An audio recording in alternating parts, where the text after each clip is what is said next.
5 ज्ञान यज्ञ यानी भक्ति के लिए जो साधना की जाती है, अब उसमें ज्ञान यज्ञ का नंबर आ रहा है। सदग्रंथों का अध्ययन तथा तत्वदर्शी संत का सत्संग ज्ञान यज्ञ कहलाता है। ज्ञान यज्ञ क्या है? गुरु जी के सत्संगों को सुनना, ध्यान से सुनना, गुरु जी के द्वारा लिखी गई पुस्तकों को ध्यान से पढ़ना, वो ज्ञान यज्ञ में आ जाती है। और जब हम उनको ध्यान से सुनते हैं या ध्यान से पढ़ते हैं तो हमारा ध्यान यज्ञ भी साथ में हो जाता है। सदग्रंथों का अध्ययन तथा तत्वदर्शी संत का सत्संग ज्ञान यज्ञ कहलाता है। गीता अध्याय 4 श्लोक 33 में कहा है कि हे परंतम अर्जुन, द्रव्य में यज्ञ की अपेक्षा ज्ञान यज्ञ श्रेष्ठ है। ज्ञान के सारे कर्म अर्थात सर्व संपूर्ण कर्म ज्ञान में समाप्त हो जाते हैं। यानी परमेश्वर हमें समझा रहे हैं कि द्रव्य में यज्ञ की अपेक्षा ज्ञान यज्ञ सर्वश्रेष्ठ है। द्रव्य में यज्ञ क्या होता है? किसी को ज्योति का पैसा दे दिया, किसी को पाठ का पैसा दे दिया, जैसे आश्रमों में आंखें बंद करके दिया जा रहा है। कहीं किसी ने धार्मिक भंडारे कर दिए, कहीं किसी ने कोई कम्बल बांट दिए। द्रव्य में यज्ञ का मतलब होता है पैसे के द्वारा जितने भी धार्मिक अनुष्ठान होते हैं। तो गुरुदेव भगवान कह रहे हैं कि द्रव्य में यज्ञ की अपेक्षा सबसे पहले ज्ञान को सुनो, सत्संग सुनो, ज्ञान को समझो, और पहले यह सुनिश्चित कर लो कि धन किसको देना चाहिए, दान किसको देना चाहिए, सुपात्र कौन है, कुपात्र कौन है, कौन सी जगह पर दान देने से पुण्य मिलेगा, कौन सी जगह पर दान करने से पाप मिलेगा।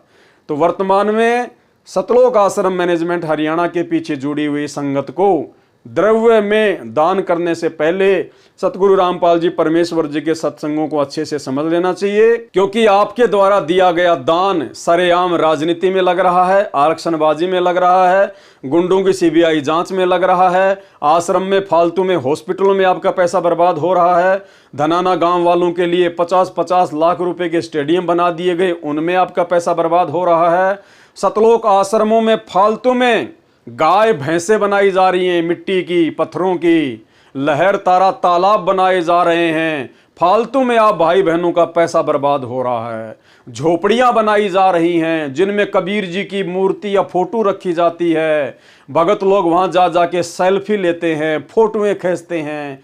इन चीजों की कोई आवश्यकता नहीं है। ये फालतू में काल प्रेरणा से आप भाई बहनों का पैसा बर्बाद हो रहा है।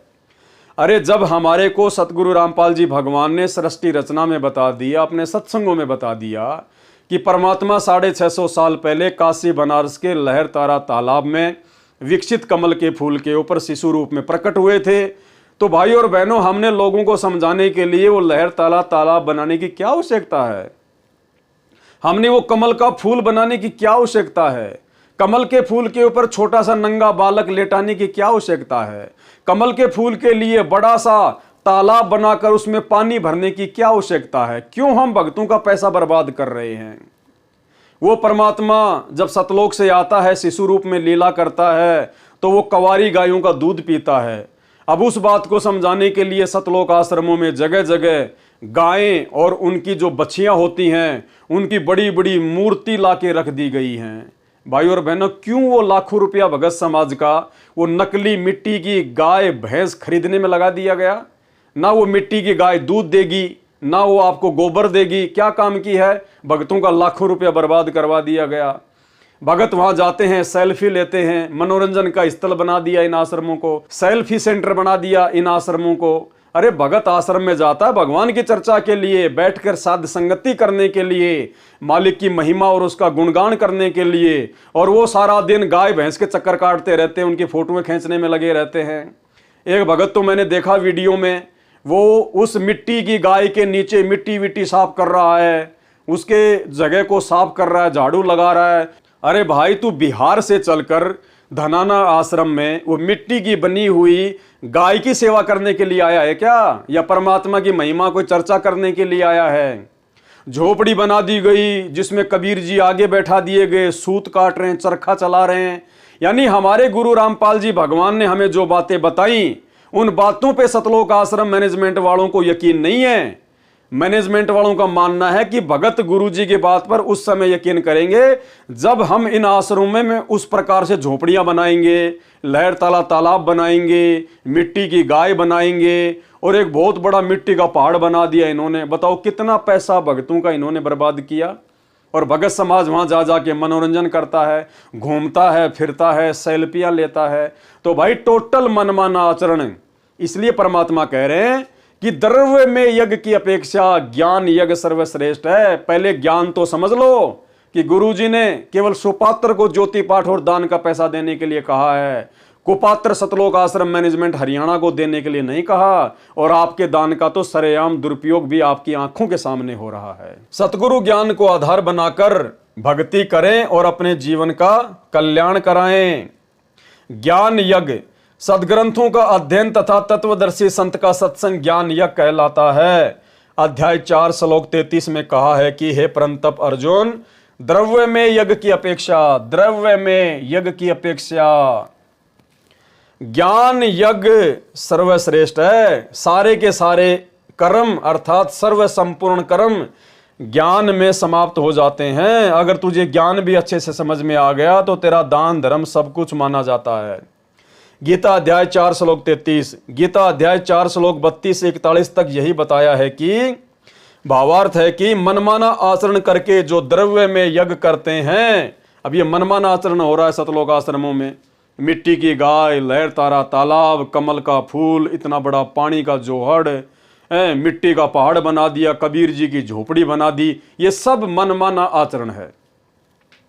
मनमाना आचरण करके जो द्रव्य में यज्ञ करते हैं, जैसे कहीं पर मंदिर बनवा दिया, जैसे मैनेजमेंट वालों ने धनाना गांव वालों के लिए स्टेडियम बना दिया, कहीं कंबल बांट दिए, जैसे इन्होंने अयोध्या में भंडारा करवा दिया, कहीं भोजन भंडारा करवा दिया। इस तरह से किए जाने वाले धन से धार्मिक कर्म द्रव्य में यज्ञ अर्थात धर्म यज्ञ कहलाते हैं। इस प्रकार परंपरागत किए जाने वाले धर्म खर्च से पहले तत्व ज्ञान को जानना चाहिए, पहले सत्संग सुनने चाहिए।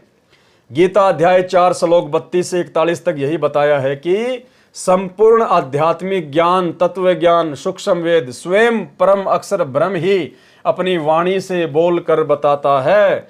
उसको तत्वदर्शी संत जानते हैं, उनसे जानो। आप लोगों ने तो उस तत्वदर्शी संत से उपदेश लेकर भी अपने धन का दुरुपयोग ही करवाया है। उस ज्ञान को जानकर साधक फिर कर्मों में नहीं बनता, जबकि सतलोक आश्रमों से जुड़ी हुई संगत उन कुपात्रों को ज्योति पाठ और दान का पैसा देकर कर्मों में ही बंध रही है, काल के अधीन ही जा रही है, क्योंकि आपके दान का सरेआम दुरुपयोग किया जा रहा है। उस तत्व ज्ञान के आधार से भक्ति कार्य करने से साधक को परम गति पूर्ण मोक्ष प्राप्त होता है। अधिक प्रमाण इसी यज्ञ प्रकरण में धर्म यज्ञ में पृष्ठ 3 पर पढ़े, जो पहले लिख दिया गया है। यह स्पष्ट किया गया है कि देखा देखी लोक वेद के आधार से धर्म के नाम पर खर्च करने की अपेक्षा ज्ञान यज्ञ अर्थात तत्वदर्शी संत से सत्संग सुनना श्रेष्ठ है।